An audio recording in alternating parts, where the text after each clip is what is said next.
할렐루야. 우리의 삶의 모든 것 당연한 것 아니라 하나님의 은혜인 줄로 믿습니다.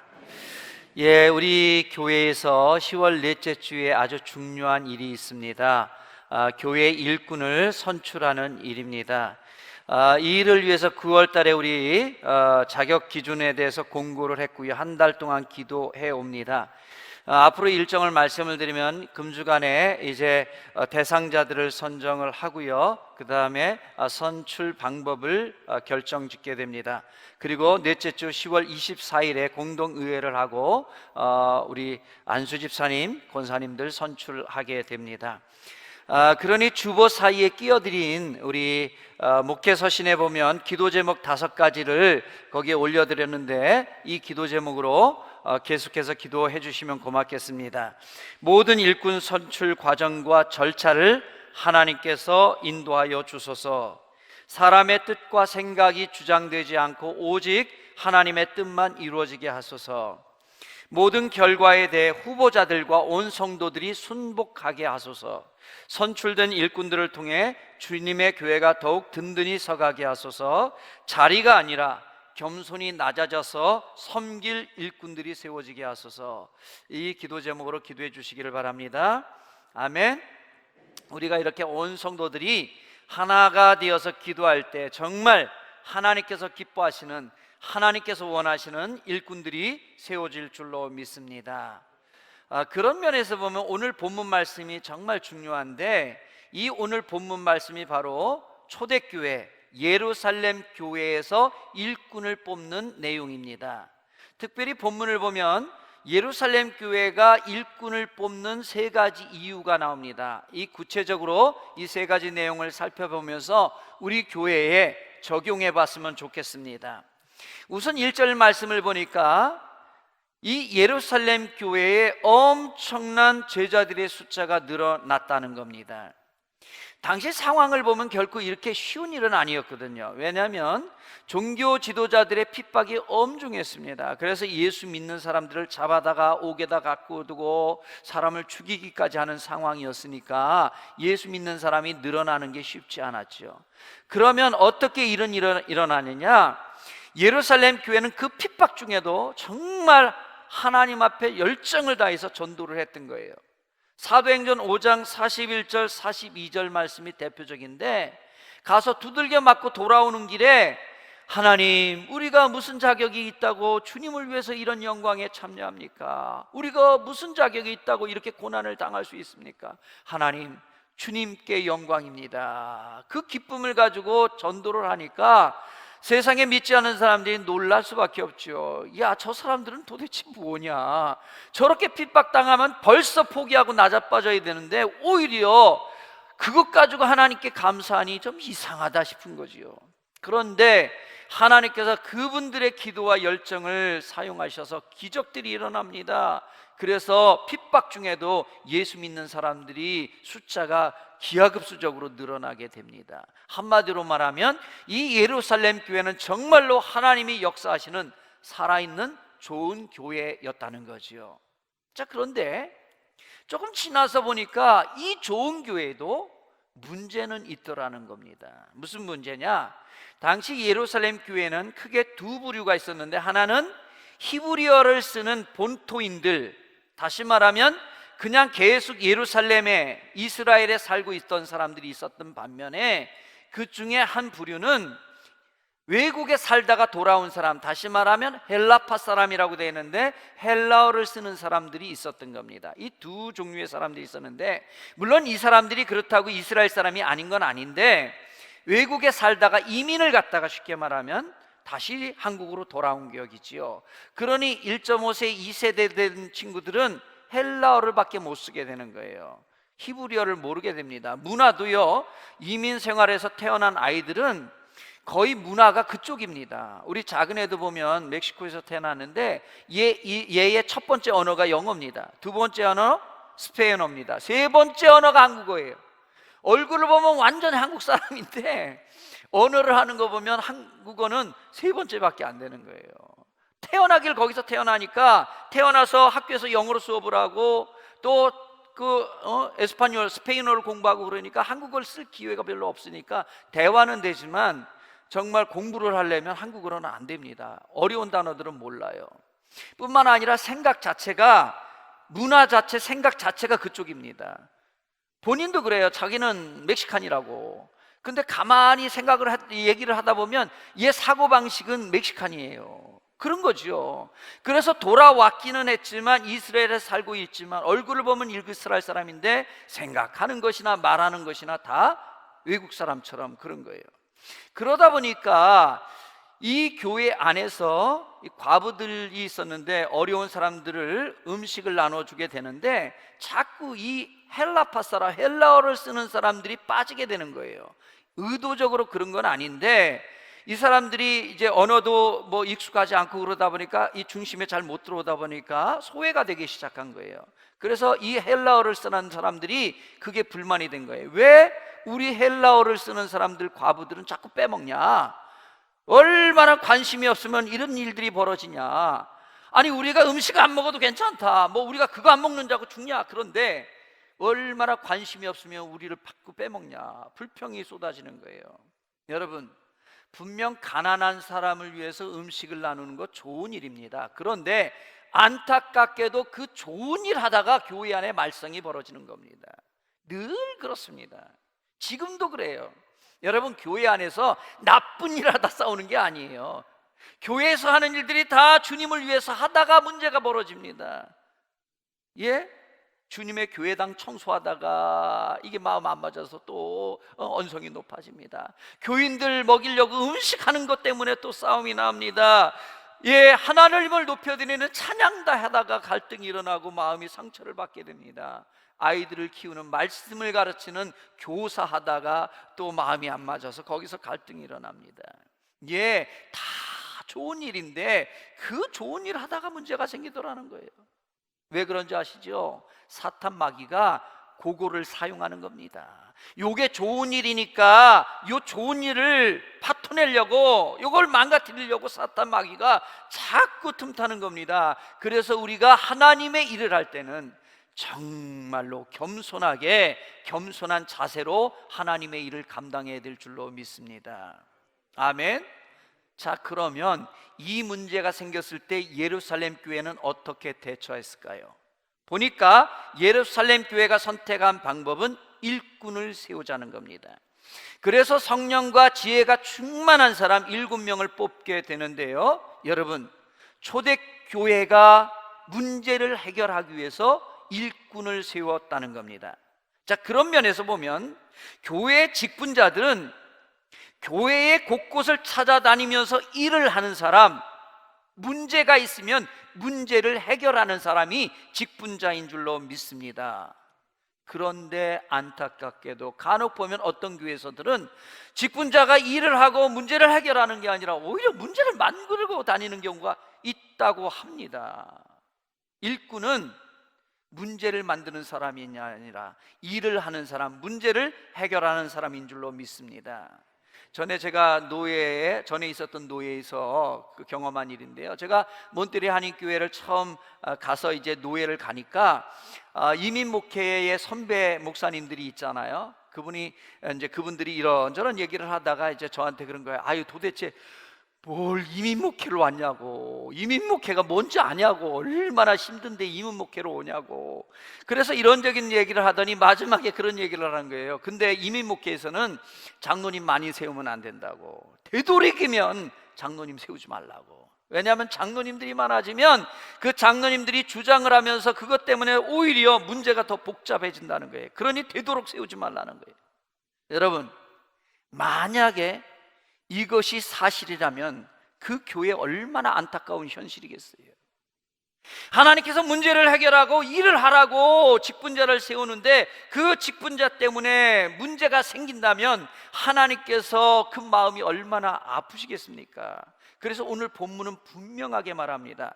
초대교회에 7명의 일꾼을 세운 것은 교회에 닥친 현실적인 문제를 해결하라고 세운 거지, 갈등과 분열을 해결하라고 세운 거지, 다니면서 문제를 일으키라고 세운 것이 아니라는 겁니다. 아멘.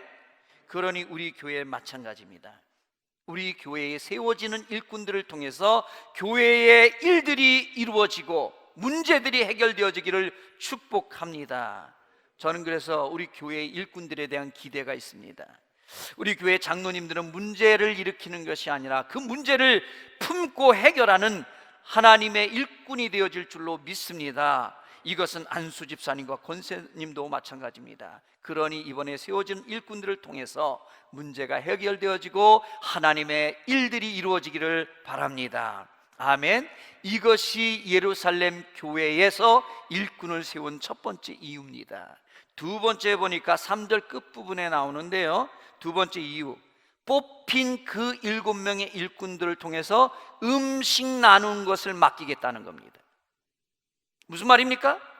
초대교회에서 7명의 안수집사를 뽑은 이유는 자리를 주기 위해서가 아니라 일시키기 위해서 뽑았다는 겁니다. 그런데 오늘날 교회에서 이 직분을 자꾸 자리로 생각하는 경향이 있습니다. 세상에서는 그럴 수 있죠. 그런데 교회에서 그러면 안 되잖아요. 근데 교계를 보면요, 이 교계의 모습도 보면 이런 모습들을 보게 됩니다. 예를 들어서 한국 교계에 어떤 단체가 있는데 그 단체 조직을 이루는 걸 보면요, 거기에 회장들이 여럿입니다. 왜? 각 교단마다 회장을 줘야 되니까. 그렇지 않으면 또 싸우고 안 나오니까. 우리 교단에 회장을 안 줘? 그럼 우리 교단은 참석 안 해. 이렇게 돼버리니까. 그 교단마다 장로교 교단, 순복음 교단, 이렇게 교단마다 연합을 하려면 회장을 다 줘야 돼요. 그러다 보니까 공동회장이 있습니다. 회장이 여럿이다 보니까 또 대표하는 회장이 있어야 되니까 대표장을 또 뽑습니다. 그런데 회장이 그렇게 많아도 일은 회장이 하는 게 아니라 또 실무를 총무가 감당하니까 실행하기 위해서 실행 총무들을 둡니다. 그런데 총무가 또 많다 보니까 대표하는 또 대표 총무가 생깁니다. 그런 모습을 보면서 이게 일을 하라고 사람을 뽑은 건지 아니면 각 교단마다 자리를 하나씩 줘야 되니까 이렇게 일꾼들을 자리를 만들어내는 건지. 오늘 본문을 보면 절대로 명예로운 자리를 위해서 7명을 뽑은 것이 아니라 일시키기 위해서 뽑았다는 겁니다. 아멘. 그런 의미에서 교회에서는 직위라고 말하지 않고 직분이라고 말하는 겁니다. 직위와 직분은 말은 비슷한데 엄청난 차이가 납니다. 직위는 뭡니까? 직위는 한마디로 말하면 계급을 말하는 겁니다. 서열을 말하는 겁니다. 누가 높으냐 낮으냐를 따지는 겁니다. 그래서 과장보다는 부장이 직위가 높습니다. 부장보다는 이사가 높고 이상보다는 사장이 높습니다. 예, 승진했다고 하면 직위가 올라가는 걸 말합니다. 그래서 과장에서 부장 되면 아이고 직위가 올라가셨네요, 승진하셨네요지요. 그런데 교회에서 말하는 직분은 승진과는 전혀 상관이 없습니다. 직분은 뭐냐면 위치를 말하는 겁니다. 직위, 위치를 말하는 게 아니라 직분, 어떤 본분을 가지고 있느냐, 어떤 일을 하느냐입니다. 그래서 직분이라는 단어를 사전으로 찾아보면 마땅히 해야 될 본분, 다시 말하면 마땅히 해야 될 어떤 역할, 일, 그런 뜻입니다. 직분은 결코 직위가 아니기 때문에 높고 낮은 서열이 없는 줄로 믿습니다. 그래서 서리 집사보다 안수 집사가 높거나 권사가 높거나 한 게 아닙니다. 안수 집사님보다 장로님이 서열상 높은 것이 아닙니다. 그런데도 아직도 한국 교회에서는 이 직분을 자꾸 직위로 생각하는 경우가 있습니다. 여러분, 안수 집사에서 장로가 되었다고 계급이 올라가고 위치가 올라간 것이 승진한 것이 아님을 아셔야 됩니다. 아멘. 아멘. 제가 부목사로 있었던 교회에서 있었던 일입니다. 저하고 친했던 장로님이, 안수 집사님이 장로님이 되셨어요. 그래서 장로 첫 모임을 갔다 오신 다음에 제가 물었습니다. 장로님 모임 같은 거 어때요? 그랬더니 이분이 얘기를 하는데 이런 거예요. 딱 갔더니 첫 인사가 그러는 거예요. 여기까지 올라오시느냐고, 수고 많으셨습니다, 그러더라는 거예요. 그렇게 환영을 해주더라는 거예요. 그러면서 목사님, 이게 맞는 말입니까? 여기까지 올라오시느냐, 수고 많았다는 말은 뭡니까? 장로를 직분이 아니라 직위로 생각한 겁니다. 안수 집사에서 여기까지 올라오는데 얼마나 힘든데 여기까지 올라오느냐고 고생했다는 겁니다. 여러분, 이런 교회는요, 그 교회 비참한 교회입니다. 장로는 계급이 올라간 게 아닙니다. 승진한 게 아니라 직위가 아니라 직분인 줄로 믿습니다. 아멘. 그러니다 보니까 무슨 일이 벌어져요? 장로와 목사하고 또 견제를 합니다. 누가 높으냐를. 우리 교회는 뭐 그러지 않는데 어떤 교회는 그런 교회가 있대요. 장로님하고 목사님하고 담임 목사하고 누가 높으냐를 서로 이제 막 신경전을 하는 거예요. 나이 많은 장로님들이 생각할 때는 목사도 장로이니 나이 순으로 하자, 이런 생각을 하는 것 같아요. 여러분, 목사도 장로거든요. 원래 그래서 우리는 장로교라고 하잖아요. 목사는 목양하는 장로, 다시 말하면 말씀을 전하고 목양하는 장로고, 장로님은 행정하시는 장로님, 그래서 칠의장로라고 합니다. 그래서 장로님은 행정을 하는 장로님, 목사는 목양을 하는 장로, 그래서 우리가 장로교입니다. 그래서 장로교는 장로회를 줄여서 노회라고 말하는 겁니다. 그래서 목사도 원칙적으로는 장로고 장로님들도 장로님인데 행정을 하느냐 목양을 하느냐의 차이점이죠. 그러니까 장로님들이 어차피 목사도 장로인데 우리 순서를 정할 때 나이 순으로 하자는 거지요. 그러면 대부분이 장로님들이 유리합니다. 왜? 연세가 더 많으니까. 목사는 그러면 어때요? 무슨 소리! 아니 어떻게 나이 가지고 따지냐고. 나이는 숫자에 불과하다고. 목사 안수받은 연소로 따지자고. 그럼 장로님보다 당연히 목사들은 30대 초반에 안수를 받으니까 훨씬 안수받은 데 오래됐거든요. 유리하죠. 그거 가지고 신경전을 벌이고 있는 거예요. 여러분, 왜 이런 일이 벌어집니까? 이걸 직분이 아니라 자꾸 직위로 생각하는 거예요. 계급으로 생각하는 겁니다.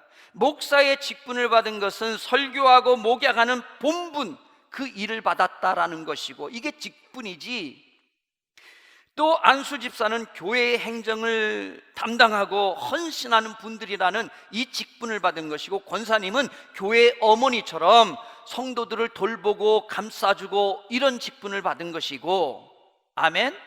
장로는 본인을 희생해서 교회 전체를 돌보는 직분을 받으신 건 줄로 믿습니다. 그래서 교회에서 직분을 받는다는 것을 계급이 올라가는 것처럼 생각하면 안 됩니다. 마땅히 본분을 받았다는 말이고, 다르시 말하면 할 일이 많아졌다는 겁니다. 안수 집사님이 되면 서리 집사님보다 할 일이 많아지는 것이고 책임이 많아지는 거고, 장로님이 되면 안수 집사님보다 더 많은 일에 헌신해야 되고 더 많이 충성해야 되는 줄로 믿습니다. 이게 직분의 무게예요. 이게 직분의 무게입니다. 그래서 중직자 이런 표현을 쓰는데 별로 좋은 말은 아닌데 굳이 쓰면 이게 가운데 중자가 아닙니다. 무거울 중자입니다. 가운데 중자는 뭐예요? 내가 중심이라는 거죠. 내가 으뜸이라는 거죠. 근데 중직자의 중자는 그런 뜻이 아닙니다. 무거울 중자입니다. 뭐냐? 일 많이 해야 된다는 얘기입니다. 책임 많이 져야 되고 충성 많이 하라는 뜻으로 중직자라고 표현하는 겁니다. 아멘? 아멘? 그러니 결탄코 이거는 계급 아닙니다. 교회에서, 그래서 오늘날 본문에서는요, 그래서 오늘 본문에는요, 집사라는 명칭도 처음부터는 붙여주지도 않았어요. 본문에 나오는 7명이 집사였다라는 것은 사도행전 21장 8절에 가서나 나옵니다. 처음에는 집사라는 이름도 붙여주지 않았어요. 그냥 일꾼인데 무슨 이름이 필요하겠어요? 그냥 일꾼인데. 이름도 안 붙여줬는데 나중에 교회에 일꾼들이 많아지다 보니까 좀 구분을 두기 위해서 집사라는 이 단어를 쓰기 시작한 겁니다. 오늘 본문에서는 집사라는 표현도 안 썼습니다. 더군다나 이 집사라는 단어도 그렇게 영광스러운 단어가 아니에요. 디아코노스라는 헬라어를 쓰는데 이게 원래의 뜻은 뭐냐면 일꾼, 하인, 그런 뜻입니다. 하인은 뭐예요? 노예라는 뜻입니다. 종이라는 뜻입니다. 그래서 성경을 보면 디모데전서 4장 6절에서 이 똑같은 디아코노스라는 단어를 어떻게 번역하냐면 일꾼이라고 번역했어요. 요한복음 2장 5절에서는 이 똑같은 단어를 하인이라고 번역했습니다. 그러니 오늘 본문에 나오는 7명의 안수 집사는 좋게 말하면 일꾼이고 심하게 말하면 노예였던 겁니다. 하인이라는 뜻입니다. 그러면 장로님은, 나는 장로라는 단어는 집사라는 단어하고 다르니까 나는 종이 아니다? 아니요. 성경을 보면 사도 바울이 장로 혹은 감독을 교회마다 세웠던 이유는 그렇게 감독으로 임명받은 그분이 그 교회 전체를 위해서 헌신하고 모델이 되어서 그 교회를 잘 돌보라는 얘기였습니다. 우리가 감독이라고 하니까 자꾸 무슨 권한이 큰 사람이라고 생각하는데 그렇지 않았습니다.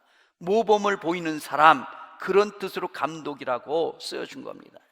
더군다나 이 감독을 세운 데 또 다른 이유가 하나가 있었는데요, 그 당시에는 아시는 것처럼 핍박이 엄청나게 심했습니다. 그래서 숨어서 예배를 드리고 그러다가 당국에 발견돼 가지고 잡으러 오게 되면 그 감독들이 자기가 남아서 그 사람들을 막고 자기의 성도들은 뒤로 도망칠 수 있도록 그렇게 했던 역할이 감독입니다. 대표로 죽고 대표로 핍박을 받는 사람, 그래서 교인을 살리도록 했던 게 감독, 지금의 장로입니다. 그래서 초대교회 당시에 순교자들은 대부분이 감독이었습니다. 폴리갑 같은 사람 다 감독이었죠. 이것은 우리나라에서도 찾아볼 수 있는데, 6.25 전쟁 때 교회를 끝까지 남아서 지키고 성도들은 다 피난 보내고 그 교회를 지켰던 사람들이 누굽니까? 장로님들이었습니다. 그러니 안수 집사님은 주님을 위해서 헌신하는 하인이었고, 장로님들은 교회를 위해서 죽으라고 뽑아놓은 그런 자리였습니다. 장로님들 계실 텐데 지금이 그런 게 아니라 그때 그랬다는 거예요. 현실이 그러는데 그곳에 무슨 계급이 있겠습니까? 장로님, 목사도 장로니까, 저도 포함한 겁니다. 또 장로님들, 아이고 뭔 목사가 다 우리 다 죽으라 그랬다 이랬다. 원래 의미가 그랬는데 그걸 어떻게 그걸 계급이 아닙니다. 교회에서 중직 일꾼을 뽑는 것은 하인을 뽑는 것인 줄로 믿습니다. 그래서 우리는 성경에서 우리 원래 모습대로 우리를 볼 때 우리는 하인이라고 생각해야 됩니다. 예수님의 하인, 맞지 않습니까? 우리는 예수님을 위해서, 주님을 위해서 일하는 하인인 줄로 믿습니다. 물론 이 하인이라는 단어가 상당히 유쾌한 단어는 아닙니다. 노예라는 단어인데 불편합니다. 그러면 적어도 일꾼이라는 단어 정도는 써야 될 것입니다. 목사 일꾼, 우리는 목사님 그러는데 사실 정확히 말하면 목사 일꾼입니다. 그죠? 장로 일꾼, 권사 일꾼, 안수집사 일꾼, 구역장 일꾼, 일꾼입니다. 여러분, 일꾼은요 높은 자리가 아닙니다. 일꾼은 일하는 사람입니다. 직분은 계급이 아니라 일하는 자리이기 때문에 일꾼이 맞는 줄로 믿습니다. 그런데 이 일꾼이라는 단어의 원래 뜻은 하인이라는 단어입니다. 그러니 목사 하인, 장로 하인, 집사 하인, 구역장 하인, 권사 하인, 이것 우리 마음속에 잊지 말고 기억해야 되는 겁니다. 이렇게 일하라고 하인으로 7 집사를 뽑았던 겁니다. 이어서 세 번째 이유가 4절에 나오는데, 사도들이 기도와 복음 전하는 것에 집중할 수 있도록 뽑았다는 겁니다. 우리가 이 말을 오해하기 쉬운데요, 이게 교회 역사에 보면 계속 이 말을 오해했습니다. 그래서 일꾼은, 교회 일꾼들을 뽑을 때 그 일꾼들은 사도들을 돕는 사람으로 뽑았다 이렇게 생각을 합니다. 쉽게 말하면 목사를 돕는 역할로 생각을 합니다. 그런데 그렇지 않습니다. 목사를 돕는 것과 하나님의 일을 맡은 것은 엄청난 차이가 납니다. 목사를 돕는 건 우선 수동적으로 됩니다. 목사가 시켜야 일을 하게 되고 목사의 눈치를 보게 됩니다. 왜? 목사를 돕는 역할이라고 생각하면 그렇죠. 그러다 보니 목사 일을 도와주는데 그 목사가 잘 알아주면 괜찮지만 그렇지 않으면 서운합니다. 내가 얼마나 지금 목사님을 위해서 이렇게 수고하고 있는데 감사하다는 얘기도 없고 알아주지도 않고 서운해지는 겁니다. 그리고 일을 하면서도 그게 소명감이 아니라 의무감을 합니다. 목사 눈치 봐서, 목사 때문에. 그러나 하나님의 일을 하는 사람, 하나님의 일을 맡은 사람은 어떻습니까? 스스로 자원해서 기쁨으로 그 일을 감당하는 줄로 믿습니다. 왜요? 내가 지금 하는 이 일은 누구 보라고 하는 게 아니라 하나님을 위해서 하는 일이기 때문인 줄로 믿습니다. 내가 찬양을 하는 것이, 찬양대에서 섬기는 것이 하나님을 위해서 하는 일이고, 내가 교사로 식당에서 교회 청소로 수고하는 것이 하나님을 위해서 하는 하나님의 일이라고 믿는 사람은 출발부터가 다른 겁니다. 목사가 그 일을 시켜서 하는 것이 아니라 정말로 하나님께서 감동을 주고 하나님께서 나에게 영적인 부담감을 주셔서 하나님 앞에 순종하는 것인 줄로 믿습니다. 그래서 초점이 목사가 아니라 하나님입니다. 의무감이 아니라 하나님을 기쁘시게 해드리기 위한 사명감으로 일을 감당하게 되는 줄로 믿습니다. 여러분, 의무감으로 하면 지칩니다. 그것도 빨리 지칩니다. 누가 알아주지 못하면 더 빨리 지쳐버립니다. 조금만 힘들면 그 의무감으로 하는 사람들은 짜증이 나게 돼 있습니다. 그런데 소명감으로 하는 분은 힘들어도 견딜 힘을 하나님께서 공급해 주시는 줄로 믿습니다. 그리고 소명감으로 일하는 분은 힘들어도 주님을 바라보기 때문에 다시 또 일어서서 그 일을 감당하게 되는 줄로 믿습니다. 그런 의미에서 저와 여러분, 우리 교회에서 제가 어떤 일들을 억지로 시킬 생각이 없습니다. 우리 교구 목사님들이 목사님 이분은 이런 일을 하시면 좋을 거예요, 이제 저한테 이렇게 올라오겠죠? 그러면 제가 그분을 위해서 2번, 3번 권면을 할 겁니다. 그런데 억지로 시킬 생각은 없습니다.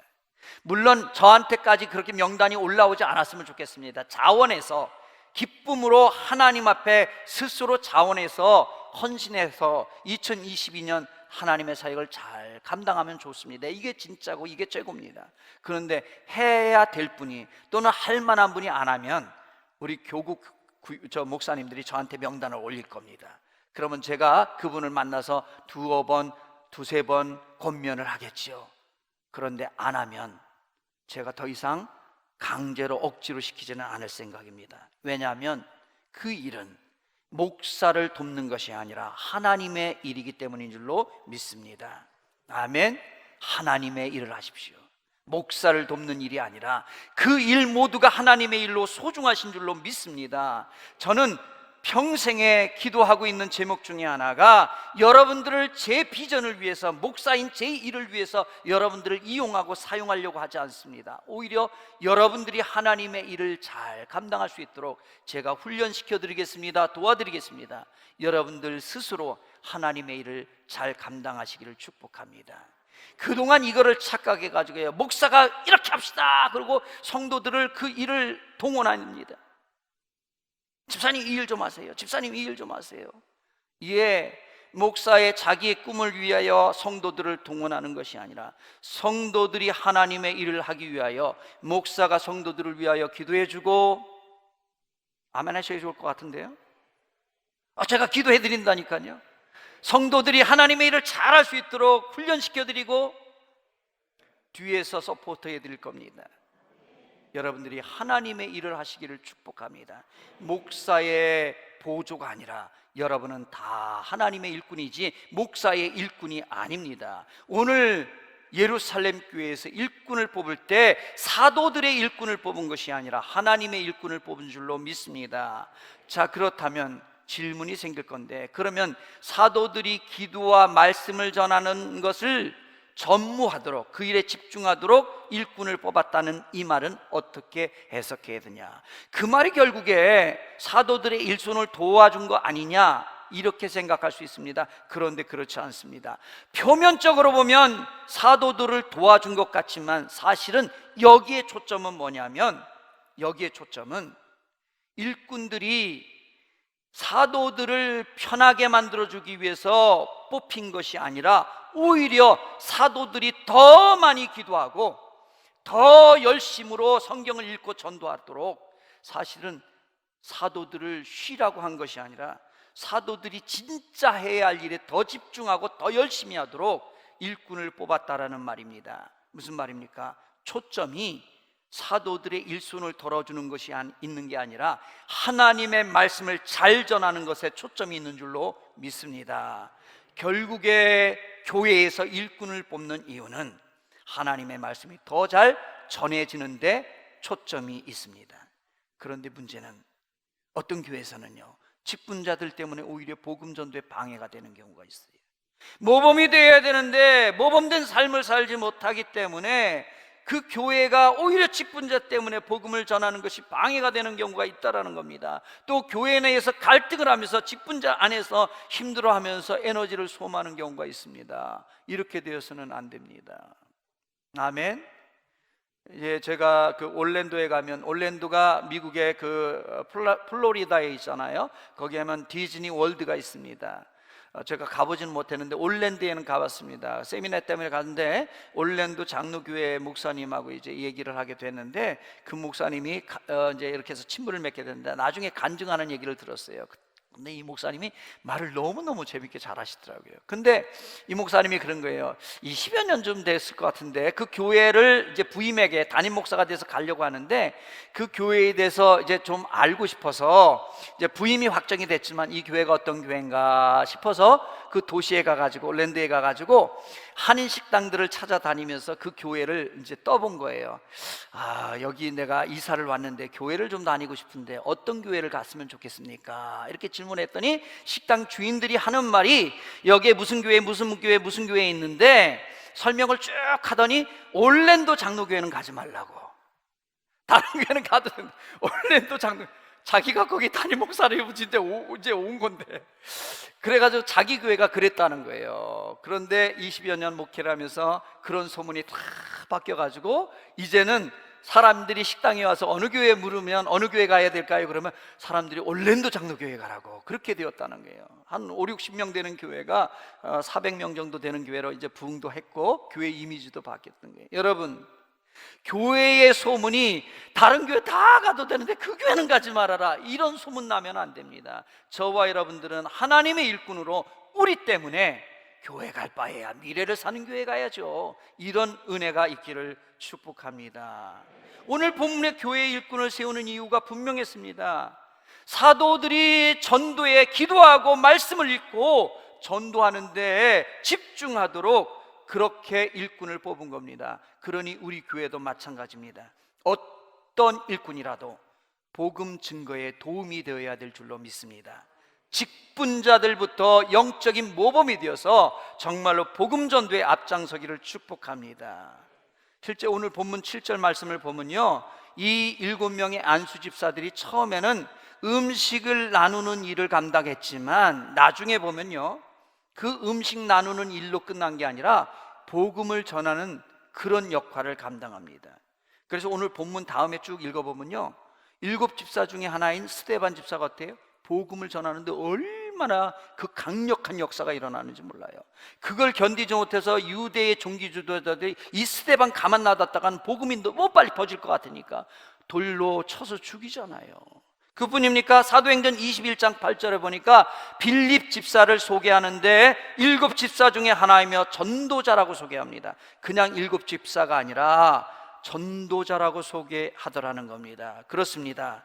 사도들이 기도와 말씀에 집중하도록 일꾼을 세웠다는 말은 그저 목사 돕는 역할로 세운 것이 아니라 이분들이 결국에는 목사를 도울 뿐만 아니라 복음 증거에 앞장서는 일꾼이 되어진 줄로 믿습니다.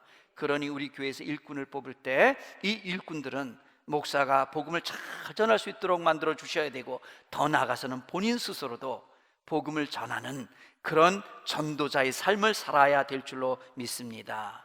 그럼 오늘 본문의 결론은 어떻게 납니까? 보통 문제 때문에 시작된 이 사건 아니에요? 문제 때문에 일꾼을 뽑았으니 아마도 결론은 이렇게 맺어야 될 겁니다.